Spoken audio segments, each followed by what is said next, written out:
Monday, May 25th, 2020. The sheriff actually told me there was 2 rounds that went off. So that means the first one didn't work, obviously. So we found another loaded gun in the drawer of the table side next to him, and he used his grandfather's gun. My son had just been diagnosed several years before with autism, nonverbal. My son regressed at 2, and it got really bad after his father passed away. Can you describe what this violence looks like? I mean, you described him ripping your hair out. We had 50 holes in the drywall. We had broken windows. We had broken furniture, broken televisions. He tried to jump out of a 2-story window. We were in the hospital every other week with injuries. We have pads in place for when he's trying to bang his head on the floor or tries to attack one of the caregivers. We have pads in his room for his headboard. We have pads everywhere.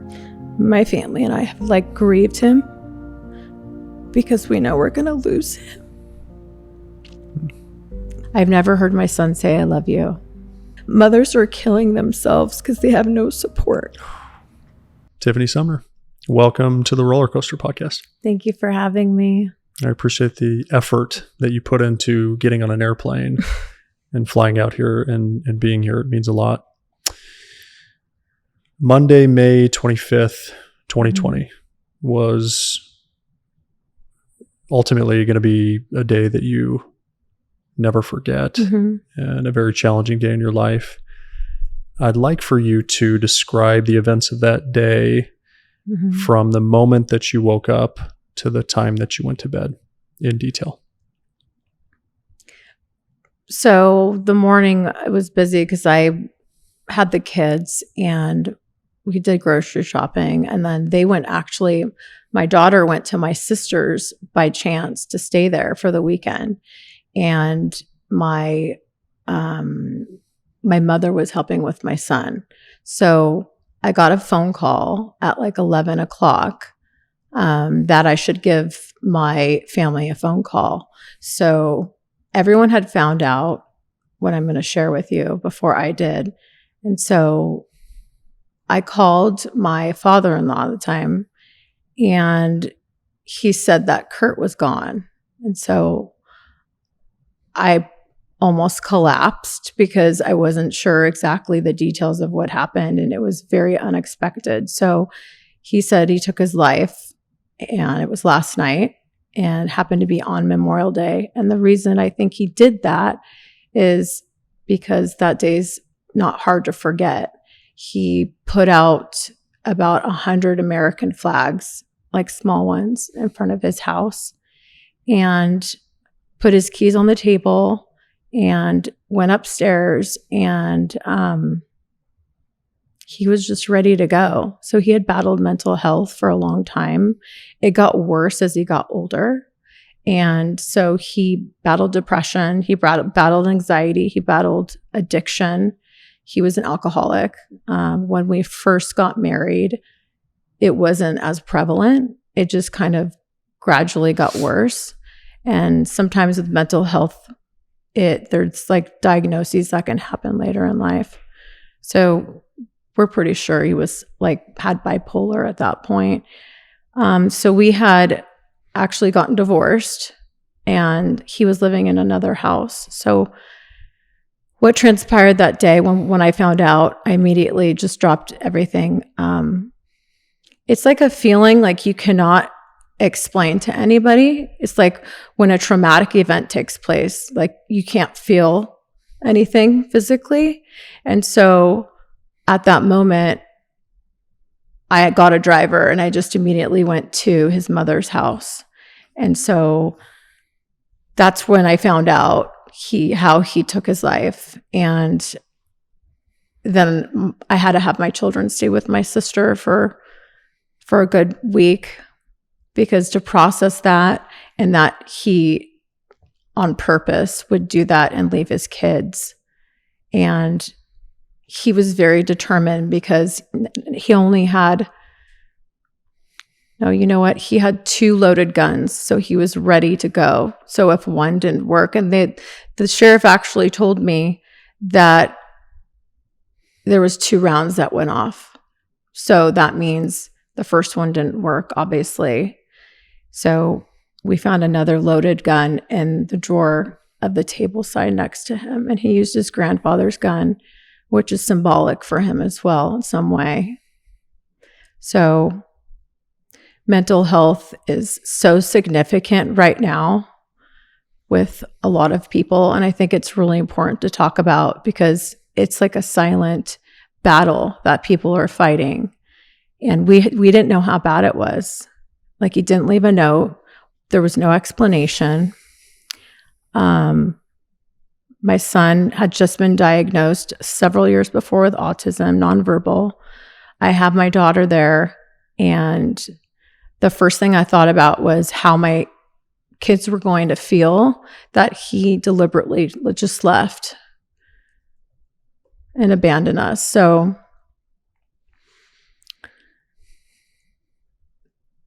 it's hard to talk about sometimes, you know. Alcoholism alone is such a hard battle that I don't understand. But when you fight that with mental health for so long, it's a very lonely road. And so he just couldn't fight it anymore. And everything else, just that was what was important to him, is he had to just leave this world. He couldn't take it anymore. Yeah, I would agree. It's rampant.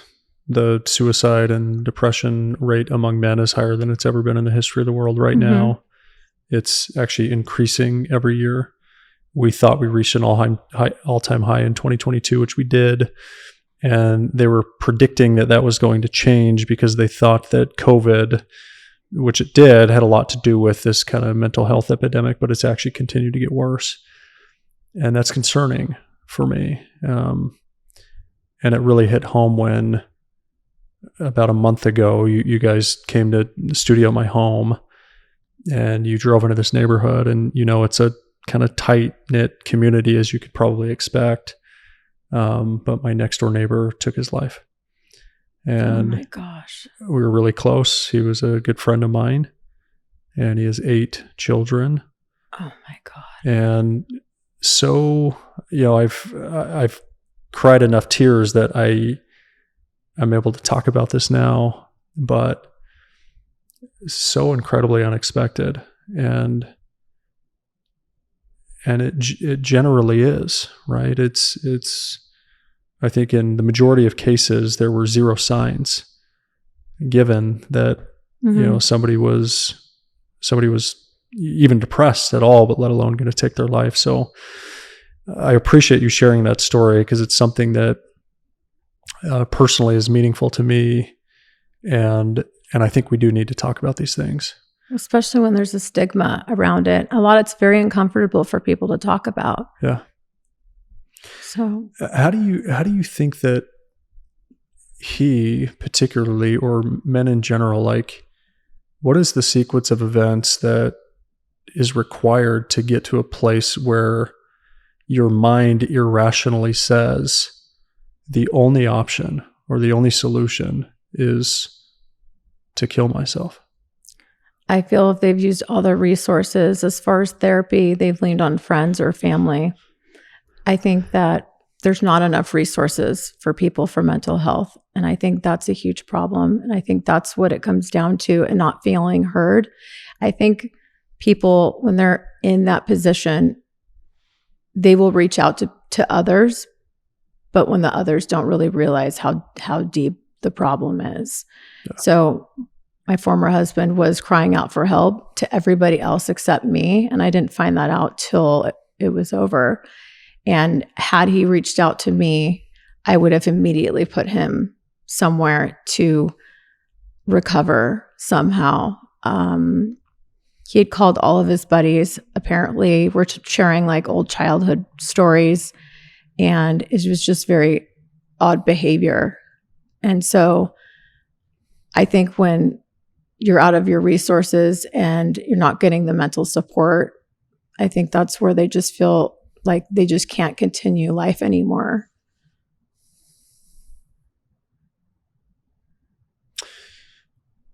what do you think that we can do to try and slow this down? I think we need to talk about it more. I think we need to share how we feel about it. We need to share stories. People are very apprehensive to be vulnerable and share their personal stories. For myself, I've taken a big leap on social media by sharing some very deep stories of my family and what's transpired. I think that's like our first step. I mean, we have organizations like NAMI out there that create support, but I mean, we have a huge problem too with veterans. So my dad's a veteran. We work with a lot of military, and there's not like a lot of support. So the more we talk about it, the more we can try and get help and funding for any mental health need. Yeah, I would agree. The other thing that I like to really try to advocate for, and I've said this a lot, but I'll say it again, is I think we've gotten away from being really good about checking in on our people for no other reason than to just check in. 100%.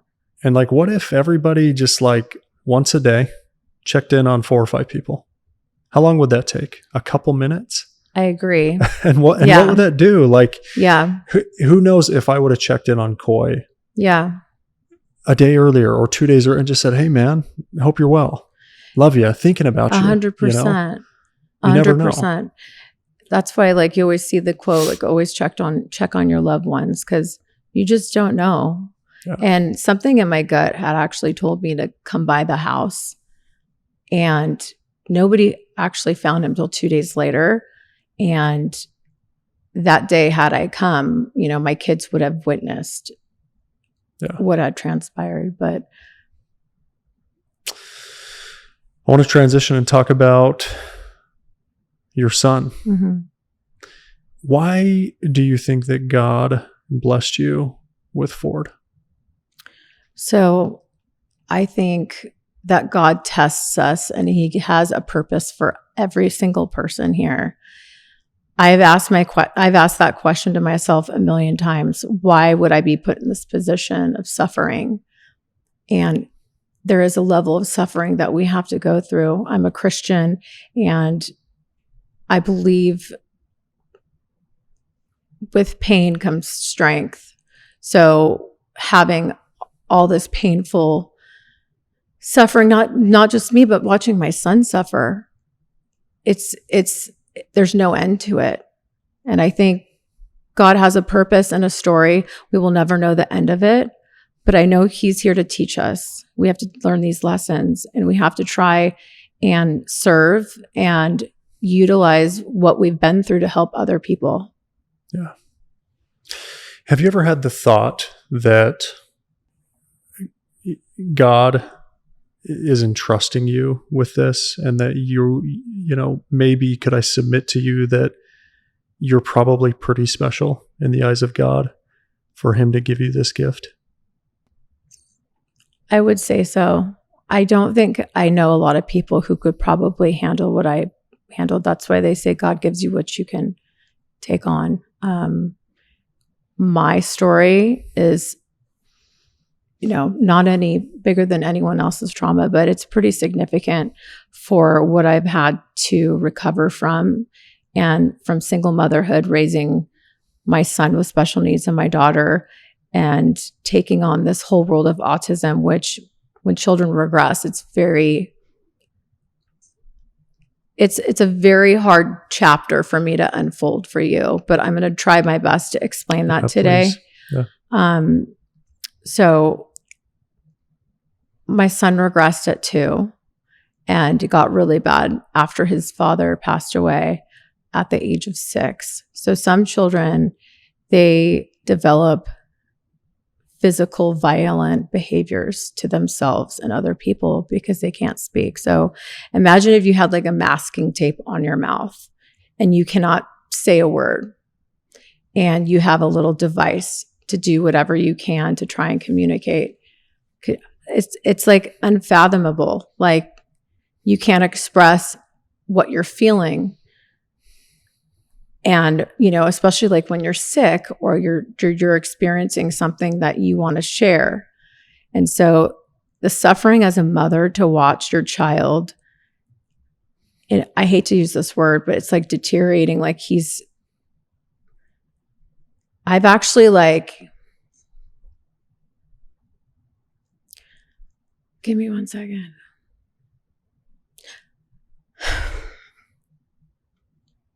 My family and I have like grieved him because we know we're going to lose him.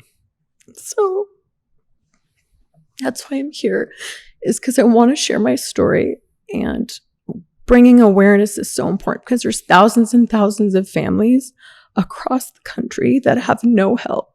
Mothers are killing themselves because they have no support. Like, and they take their children with them because some people are not set up to have support when they pass. So then, you know, they have no other choice. And so, like, we need more federal funding to put in place, like, resources for these families. We need group homes. And then there's abuse that takes place. Can you imagine, like, a mother that just cannot take on what's transpiring and that child just gets abused?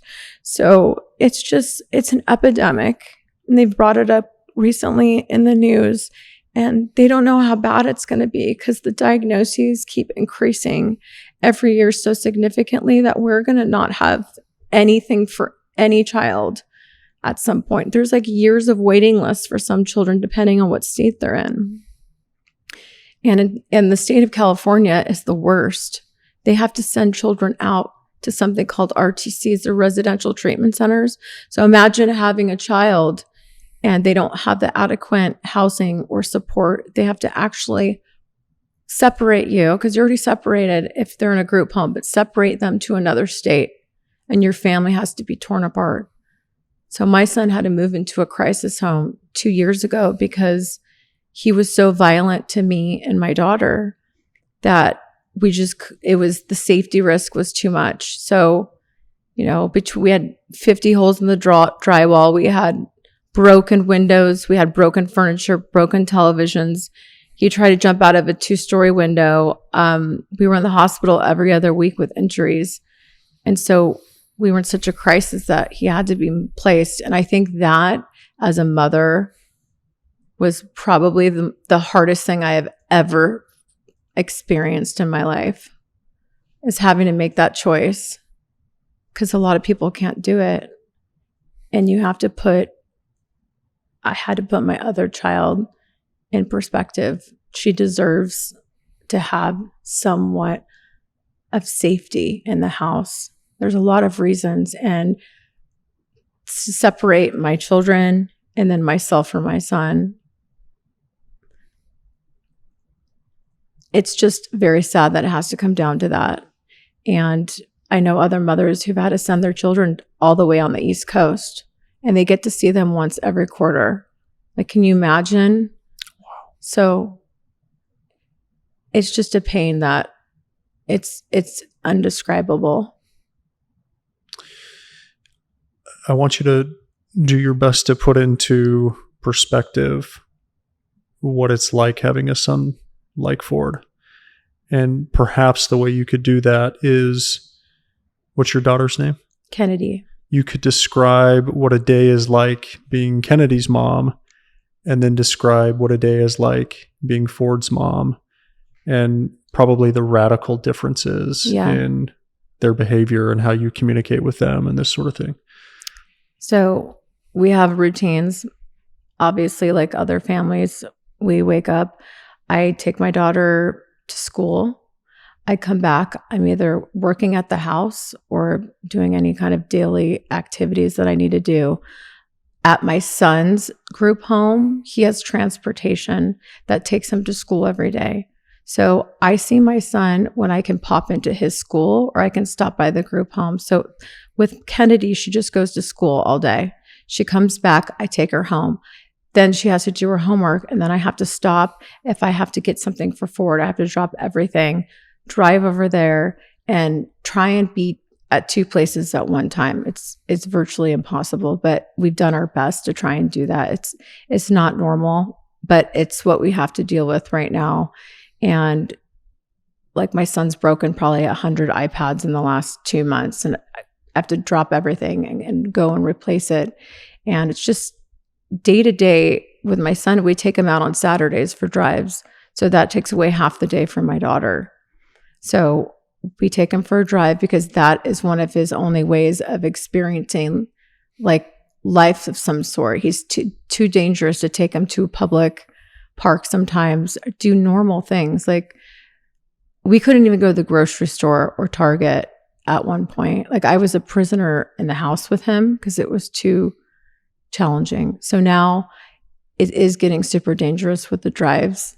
And there was one in particular where he was ripping my hair out. Like I have injuries all over my body, but the pain for me to even think about not being able to see my son when he's already living in a group home, it's probably,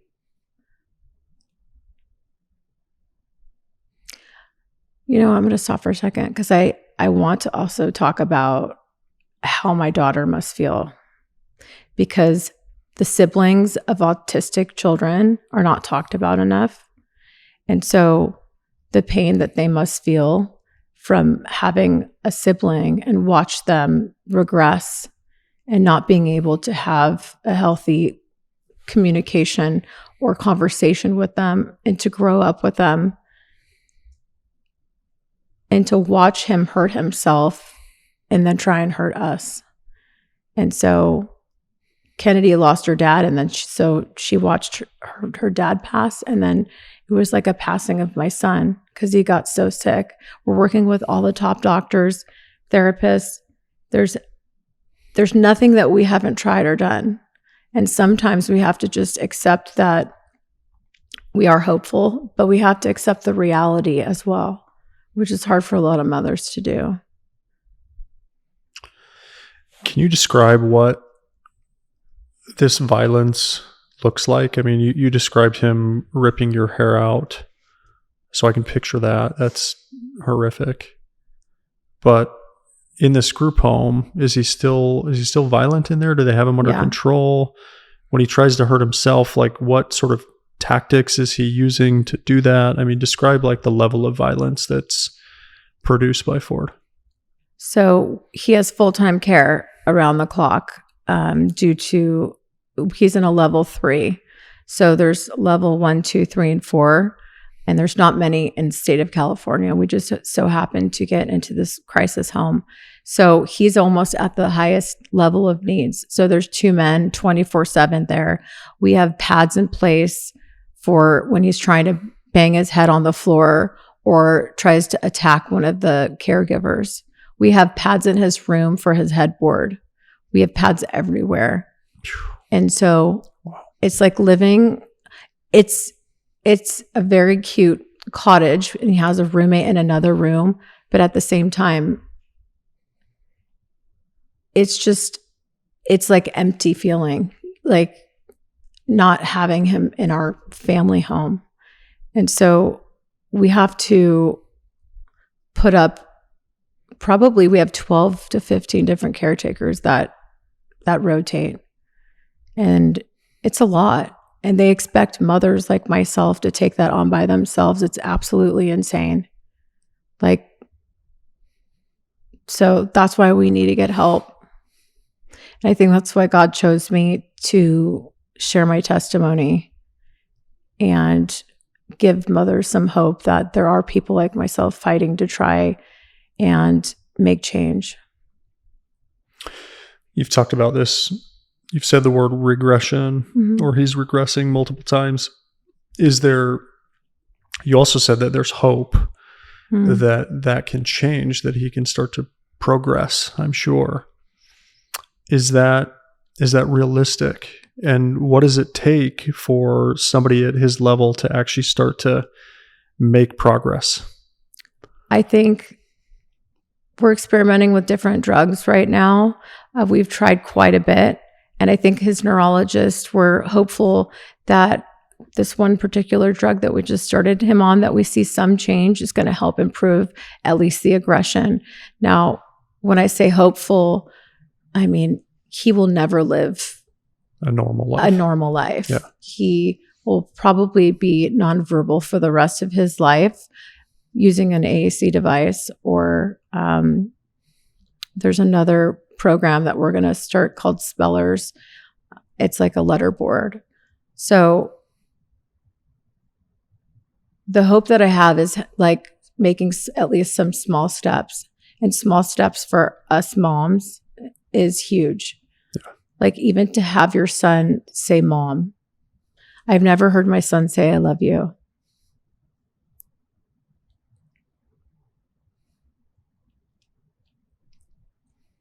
Could you imagine that?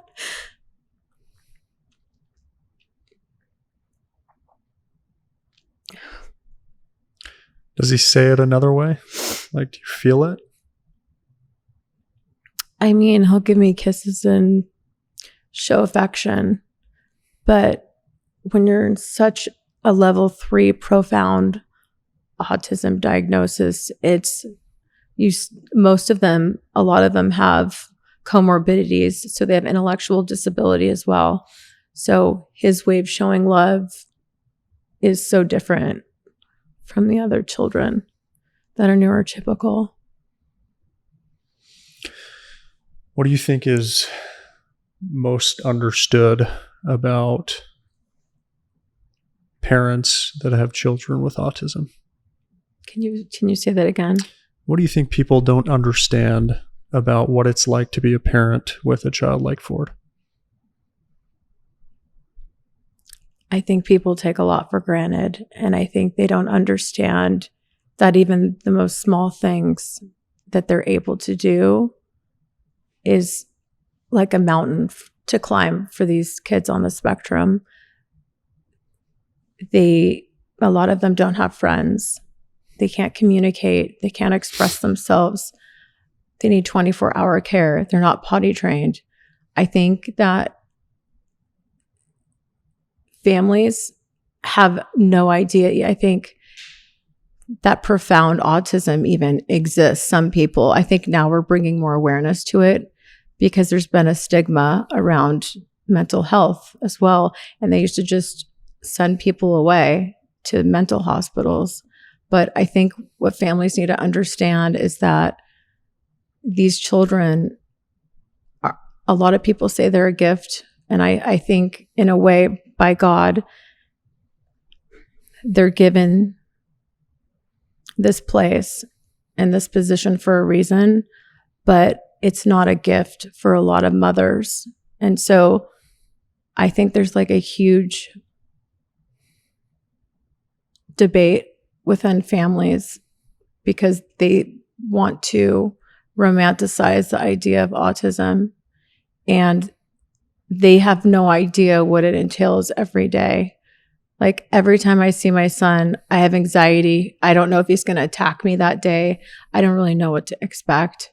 We'll never be able to experience anything that a normal family can.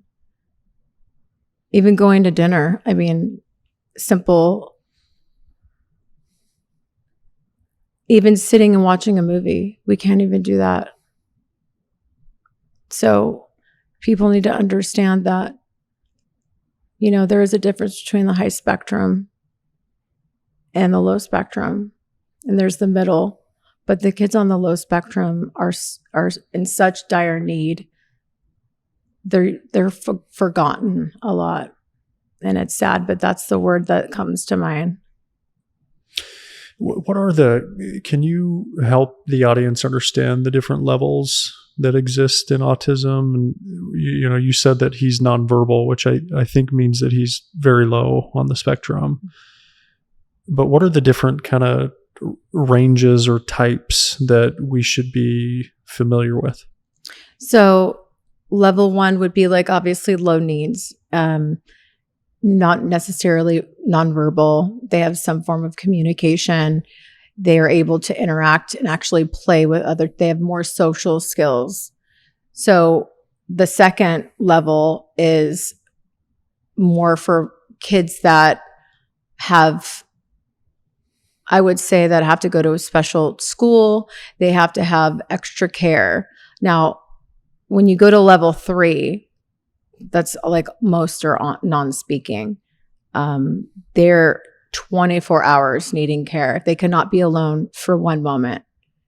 They can elope. They can, they can't wipe themselves. They can't shower. They can't make themselves a meal. So it's just, there's such a significant hike up as far as the levels go. I mean, that's where a lot of the other parents who have the higher spectrum kids, we want to address them because that's important, because they have needs too, right? They're going to need speech therapy, OT.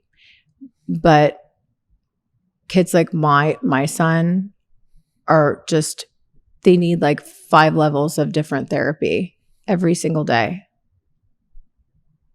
Is that the highest level, or is there one more? So he's in the crisis group home. There is a level 4 when we're not talking about diagnoses, but he is actually, they're going to try and transition him to a level 4 soon. Wow. And we're really hoping that we have a place for him, because I have to grasp with the idea that we may not find a level 4 in California. And then that puts us in a position where we have to make a huge sacrifice. Yeah.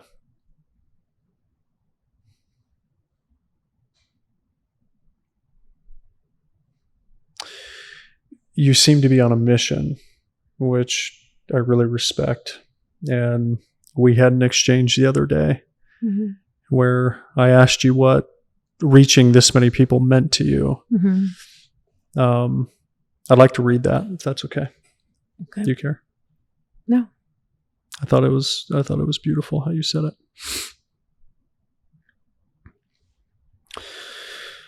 So you posted something on your story talking about just the amount of awareness and the amount of reach that you're having in evangelizing what we've talked about today around autism. And I said, what does this represent to you? And you said that my son's story is being heard and my efforts to help autism families are gaining more traction. I already had the top autism hospital here take me to a lunch meeting, and now we're setting up a second one to discuss a request on how I can be on the advisory board and help bring change for good with hospital protocols with families. They also want to use some of my son's hospital videos for educational purposes for a program training first line responders and how to improve their understanding. My ultimate goal is to get more federal funding to families so they have more support. If you could read all the messages from others thanking me, you would cry. It's a very lonely world with a lot of us. We just want to be heard because our community is falling apart. These women, parents, they're thanking me for sharing my story, our story, and shedding light on our profound autism community. It's really hard to be vulnerable and speak up and share. So someone's got to do it if we want change.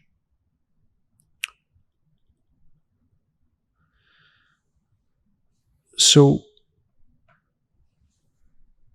what does this all mean to you? You don't have to do this. It would probably be much easier if you didn't, if you just... But that's not my calling. Yeah. So what does it mean to you? This is a form of ministry, and this is what God's put me here to do. And I just feel it, and I know it. And I mean, Ford's story hit 21 million in a week. And so his stories literally hit other continents. Like, I've got messages from, I can't even read them all. And I knew at that moment, I can't stop. There's no way. So, because even one message from a mother that says, thank you so much. Like, this is all we need, is to know we're not alone and to know that someone's out there advocating and fighting for us. And, you know, so much positive feedback came from that video that I posted. So I just knew in my heart, this is something I have to keep pressing for. And I just talked to someone in Congress, and I have some other really important meetings that I'm trying to set up to try and really get some government support, not just the support with for frontline responders, but that is also very important. But we need to get change as far as funding goes. So I feel like this is what I have to do. It's amazing. Yeah. Do you feel like you're inspiring other women to use their voice and start to share their experiences the way that you have?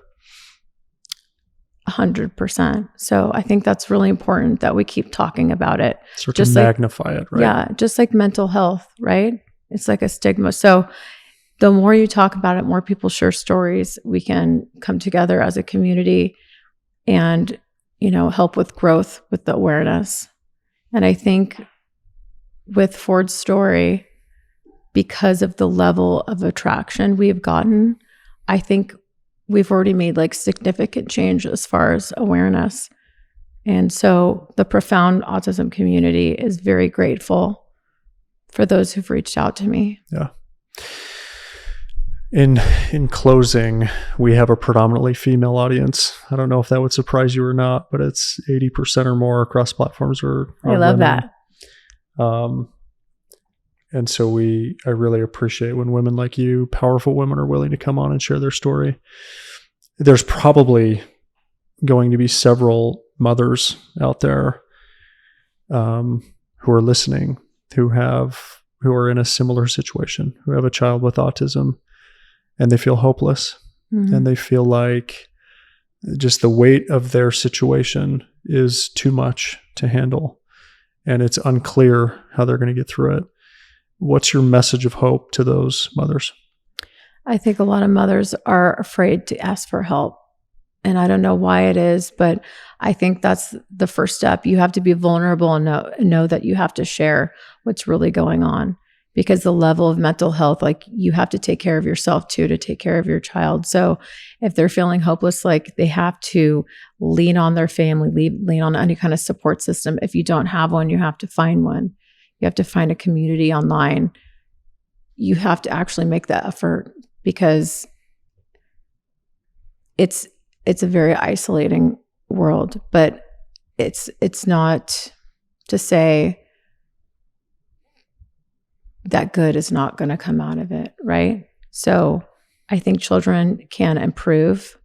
I think that there's a lot that can be done. So I don't want any mother to be discouraged if their child's diagnosed, because every story is different.